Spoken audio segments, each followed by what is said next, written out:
جو تقدیر میں لکھا ہے وہ مل کر رہے گا. جتنی دولت اللہ نے لکھی ہے وہ مل کر رہے گی، وہ ملے گی. ہم جو کچھ بھی کر لیں، ساری دنیا جمع ہو جائے، ہماری کل دولت سے وہ جو اللہ نے لکھی ہے اس میں سے ایک پینی، ایک پاؤنڈ، ایک یورو، ایک درہم، ایک دینار، ایک روپیہ بھی نہیں نکال سکتے. جو لکھا ہے مل کر رہے گا. اور اگر ساری دنیا ہماری ساتھی بن جائے، ہماری معاون بن جائے، سارے مالدار لوگ ہماری مدد کرنا شروع کر دیں، تو جو اللہ نے لکھا ہے اس میں ایک پینی کا اضافہ نہیں کر سکتے. یہ قانون ہے. اگر مسلمان ہیں تو اس پر ہمارا عقیدہ ہونا چاہیے کہ جو کچھ اللہ نے لکھا ہے وہ مل کر رہے گا. اگر آپ آج غریب ہیں تو مت سمجھیے کہ آپ اس لیے غریب ہیں کیونکہ آپ زندگی میں کوئی ایسا بڑا کام نہیں کر پائے، اپنا اہل تھے اس لیے غریب ہیں. نہ، آپ غریب ہیں کیونکہ جتنا آپ کے لیے اللہ نے لکھا ہے وہی ملنا تھا. اگر کوئی ملٹی ملینئر ہے اور سمجھتا ہے کہ میں اپنی فہم اور فراست، ادراک اور شعور اور اپنے مناسب فیصلوں کی بنیاد پر میں ملینئر بن چکا ہوں، نہ، تو ملینئر ہے.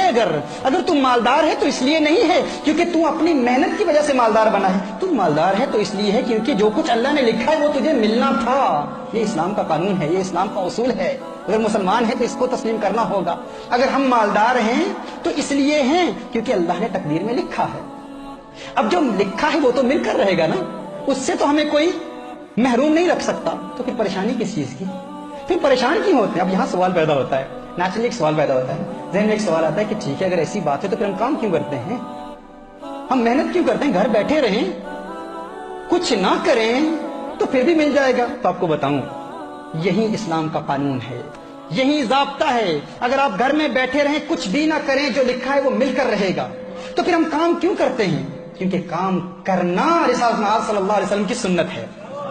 محنت کرنا، اور محنت کے ذریعے وہ جو اللہ نے لکھا ہے وہ تو ملے گا، لیکن محنت کے ذریعے اس کے حصول کے لیے حلال روزگار کمانے کے لیے کوشش کرنا، یہ کوشش میرے آقا کی سنت ہے، یہ عبادت ہے، اس پر ثواب ملتا ہے.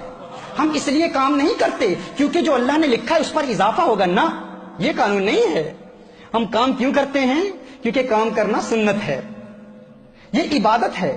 حلال روزگار کی تلاش عبادت ہے. ہم عبادت کر رہے ہیں، اللہ کی عبادت کر رہے ہیں، اس لیے کام نہیں کرتے کہ وہ جو اللہ نے لکھا ہے وہ بڑھ جائے گا، وہ بڑھے گا نہیں. وہ جو لکھا ہے وہ مل کر رہے گا. اب اس کا دار و مدار ہم پر ہے کہ ہم اسے کیسے تلاش کرتے ہیں. حلال ذریعوں سے تلاش کرتے ہیں یا حرام کے ذریعے تلاش کرتے ہیں؟ وہ تو ملے گا، الٹیمیٹلی وہ ملے گا جو اللہ نے لکھا ہے ہمارے لیے. تو جو ملے گا اس کے لیے پھر ہم گناہ کیوں کریں؟ اس کے حصول کے لیے حرام کاروبار میں کیوں ملوث ہوں؟ اللہ عز و جل نے جو لکھا ہے وہ مل کر رہے گا. مجھے یہاں ایک واقعہ یاد آ رہا ہے. آج سے 4-5 سال قبل تقریباً ہمارے نیوٹن روڈ مرکز میں، ہمارے پرانے مرکز میں ایک صاحب میرے پاس آئے، ہماری محفل میں آئے اور کہتے ہیں کہ تنگ دستی ہے، بڑی پریشانیاں ہیں، میں چاہتا ہوں کوئی کاروبار مل جائے، روزگار کے لیے دعا کیجیے. کچھ محافل میں آنا جانا رہا، اللہ عز و جل نے کرم کیا، انہیں کام مل گیا. میں نے ان سے پوچھا، میں نے سوال کیا کہ کیسا ہے روزگار، کیسے چل رہا ہے؟ تو انہوں نے کہا اللہ کے کرم سے، الحمدللہ، محافل کی برکت سے کام مل گیا ہے اور اچھا کام چل رہا ہے، الحمدللہ، محفلوں میں آتا ہوں، اس کی برکت سے سب کچھ ہو رہا ہے. میں نے ان سے کہا کہ بتائیں تو عبادات کا سلسلہ کیسے ہے؟ کہا نہیں، ایک مسئلہ ہے، وہاں پر جو میرا امپلائر ہے وہ مجھے نماز نہیں پڑھنے دیتا، عبادت نہیں کرنے دیتا. میں نے کہا اچھا، عبادت نہیں کرنے دیتا تو آپ کو تو کام چھوڑنا چاہیے تھا. میں نے کہا نہیں، ارے اتنی محفلوں میں آ کر، اتنی مدت کے بعد، اتنی کوشش کے بعد، اتنی جد و جہد کے بعد، اتنی دعاؤں کے بعد آج کام ملا ہے اور آپ کہتے ہیں کہ نماز کے لیے کام چھوڑ دوں.